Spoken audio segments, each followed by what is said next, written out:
This week's speaker is Mrs. Roberts. Mrs. Roberts is one of the campus ministers here at Pius. She grew up in Massachusetts and attended the University of Connecticut, where she majored in communications and public relations. After college, she joined Focus as a missionary and lived and worked in both Vermont and Colorado. She has been married to her husband Jordan for 3 years, and they have 2 children, Anna and Judah.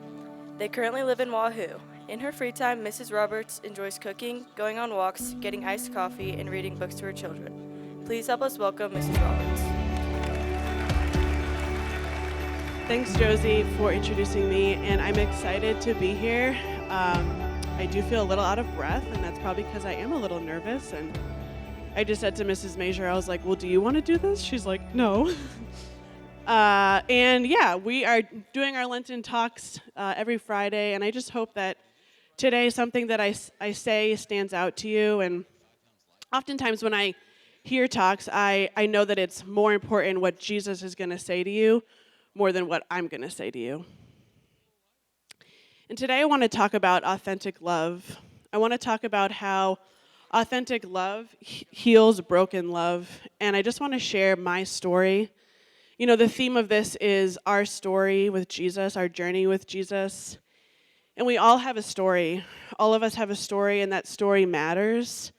We all have a special way that Jesus has reached us. And maybe you're sitting here today and you're like, I hate these services, I want to go home, and I want to play Fortnite. And that's fine. You could want to do that.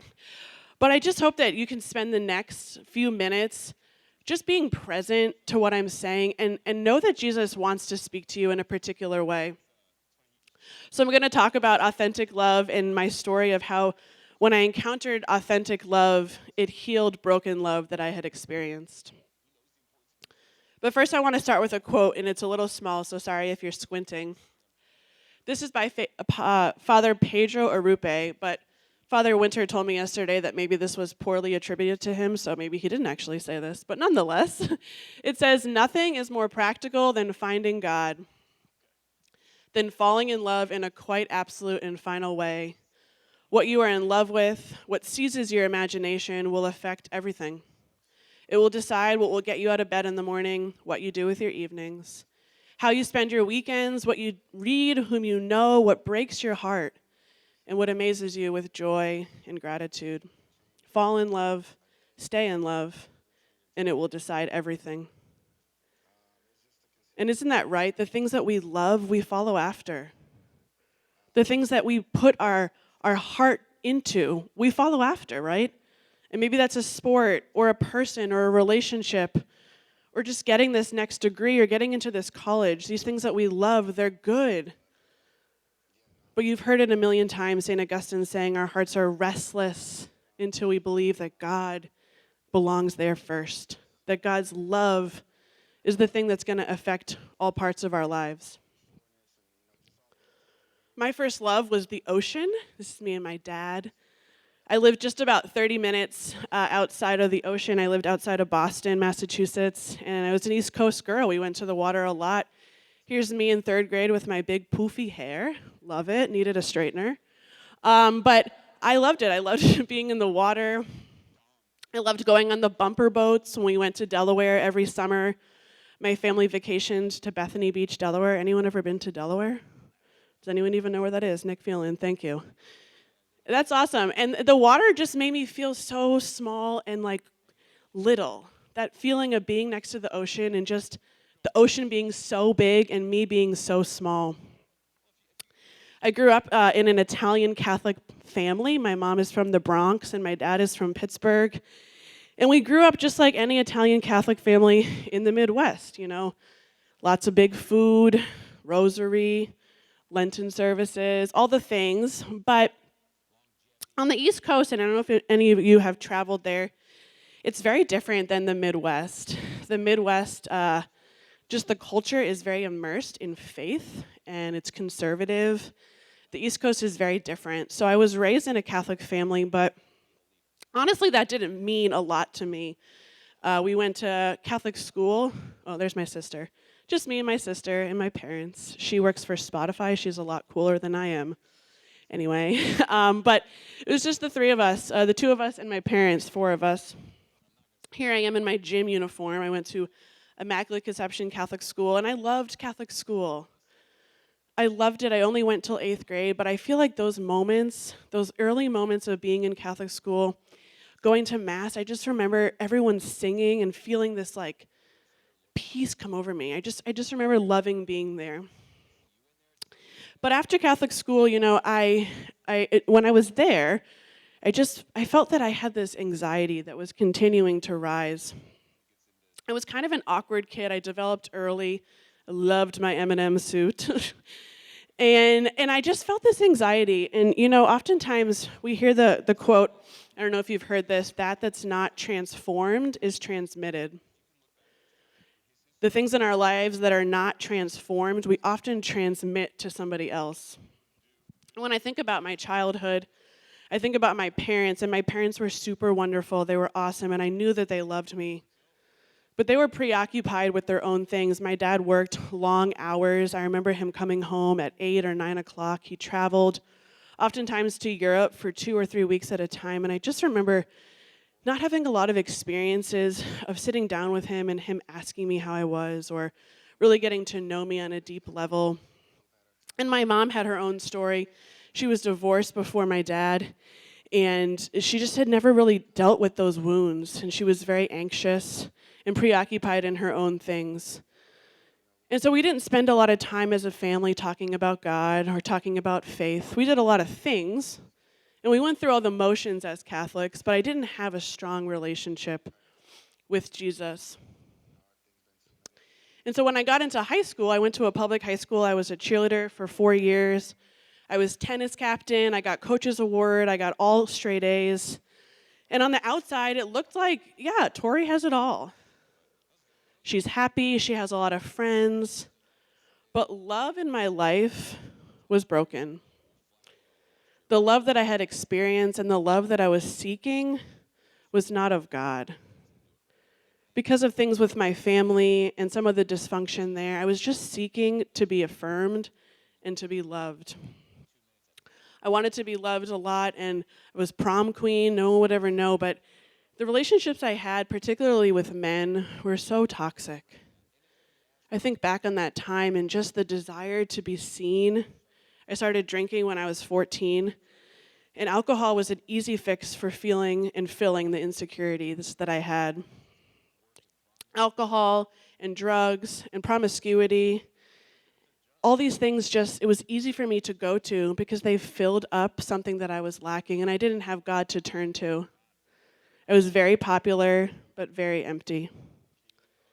I graduated with honors, and I loved graduation day. I just remember thinking, this is my time to get away and to continue partying and living in this way that I was.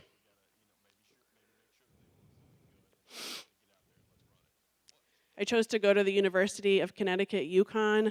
I was there the year the boys and the girls won the national championship, so it was super exciting. I just remember feeling this freedom there. I could do whatever I wanted to, and my parents weren't making me go to Mass. But again, I just think back and I think, gosh, those relationships I had were so shallow. They weren't based on anything deep. I mean, we had a lot of fun together, but a lot of it was based on use. And I don't know where you are right now in your relationships. Maybe you have awesome, amazing friends that you can talk to Jesus about, and praise God. Praise God, we all need friends that we can talk to, that we can be vulnerable with. But some of you I know have friends or people in your lives that you know this is a relationship where we're just using each other. It's late at night and I just send that text. I send a snap and I'm just like, hey, to a girl that I have no intention of dating. Or a girl, she flirts with you in the hall, or she sees you out and you guys flirt a little, but she knows I'm not going to date you. These are relationships of use, and I found myself caught up in all of it. But what happens with sin is that sin catches up to us, and over time I became very dark and depressed. And I remember so many nights going home to my dorm room and just sitting there and thinking, something has to be more. There has to be more, because everything I'm doing, I was seeking to be a public relations manager in New York City, and I wanted to go, and my dream was to drink apple martinis and hang out every day with my friends. And I just know that Jesus was asking me to say more, to do more. There I am. I look sad in that picture. So what happened? What happened is that the beginning of my junior year of college, I stumbled upon the church at UConn, and I had only gone a few times before. And I stumbled upon the church, and I met this girl. She played Division I soccer at UConn, and she met me after church, and she just kind of ran into me, and she was like, "Hey, Tori, I've seen you a few times, and I would love to get coffee with you." And so we got coffee, and I met up with her. And she invited me to this retreat, and she was like, "I really think you should go. I think you would really like it." And I was like, "Thank you so much, like, for the invitation, but I'm not that Catholic. Like, that's just not me. I'm not that girl. I'm not about that life." And I kind of just blew her off. I was like, "I don't want to go." And persistently, week after week, she would send me texts. "I'm thinking of you. Can you reconsider?" And eventually, just to get her off my back, I was like, "Sure, sign me up. Sign me up." And I found myself in a snowy January weekend at the back of the bus with all these joyful kids laughing and giggling, and I had my Yukon blanket over my head with my earphones in. I was definitely grumpy girl. And I didn't want to be there because I didn't know anyone, and I thought it was weird. But the second night of the retreat, we had adoration. And I had never gone to adoration once in my life. We didn't grow up going, and we didn't go in Catholic school. So I was 21 years old, and that was the first time I saw Jesus in the Eucharist. And he sat before me, and I can't explain what happened to you that night. But maybe this has happened to you, where the peace and the joy comes over you that you can't deny that that's God before you. You can't deny it. And only God can break through in that sort of way. And I knew that night I wanted more. I didn't know what it was going to look like, and I was very afraid. But I knew that I wanted more in life. So after that, I got back from the retreat, and I wanted to be in a Bible study. I wanted to do things faith-related, but I had lived so many years in sin and in toxic relationships, so it was hard to commit with 2 feet in. It wasn't until my senior year that I met one of my now best friends. Her name was Shannon. And coincidentally, I was in Connecticut, and she was a missionary. She was from Nebraska. And guys, I used to think she was drunk when I saw her. She was so happy. Like, she had so much energy. She was just joyful. It was like, something is wrong with this girl. But she knew God. But God to her wasn't like a weird person that we read in books or we hear in theology class. She knew him personally, and she sought after me in friendship in a way that I had never experienced in my life. We would meet up. We would go on these long drives around UConn's campus, and I would just like pour out my life. This boy who had cheated on me. This night I got drunk and I did something I really didn't want to. And she would just listen, and she was never scandalized. She was never like, "That's too much, no Catholic for you." She was just patient. And her love and her steadiness, it changed my heart. It changed my life. Her friendship of authentic love made me want to follow after Jesus. And I didn't know how to pray. And oftentimes, we've been doing all these spiritual one-on-ones. Maybe you've had yours, probably just if you're a senior or junior. And we hear a lot kids say at Pius, "I want to grow in my faith, but I don't know how. I want to know Jesus personally, but I don't know how." And guys, what Shannon did for me is she would walk me into the chapel. We would sit in front of the tabernacle, and she would say, "Just tell him. Just tell him what you're feeling, like your fears, your dreams, how your day was. He's right here. Picture him in your favorite place," which was, for me, the beach. And day after day, I would just go and try to do that. And over time, the friendship was formed. And we have to know him if we're going to change our lives. Nothing's going to matter. We're not going to want to listen to the rules of school or stop gossiping or stop cheating on our tests if we don't know that Jesus cares when we do those things. She would tell me, every time that you fall in mortal sin, Jesus is crying. He's crying. And that affected me so deeply. I remember just so many nights going out and partying and finding myself at 1 or 2 a.m. in front of the tabernacle, just wanting to be next to him. I wanted to be around friends who talked about God. And maybe you're this person where you're like, my friends just don't talk about God. I don't know who my friends would be. And maybe the people that I do talk about God are nothing like me. That's what these girls were. They didn't care about fashion. They didn't care about boys. They just cared about deeper things. And I was so drawn to those conversations. And I know some of you, this has happened in your life where you've had an encounter with Jesus and you just don't want to be around sin in the same way. I've heard, particularly women, say this to me this year. I don't want to be around people that gossip. I don't want to be around people in the lunch table that talk about weird stuff and sexual things. I just don't want to. And that's because your heart has really experienced Jesus' love and you just don't want to be around it, and that's a good thing. There's nothing wrong with you. After college, I became a missionary just like Shannon was for me. I worked for Focus, and I knew that there was nothing else I could do with my time after college than to become a missionary and to love people the way that Shannon had loved me. I moved to Vermont, and I met the next most influential person in my life, Father John Schnobrick. He was my chaplain in Vermont, and he was my boss. And his love was so pure. But at first, I was really freaked out by him because he was a man. And I hadn't had a single good encounter with a man up until that point.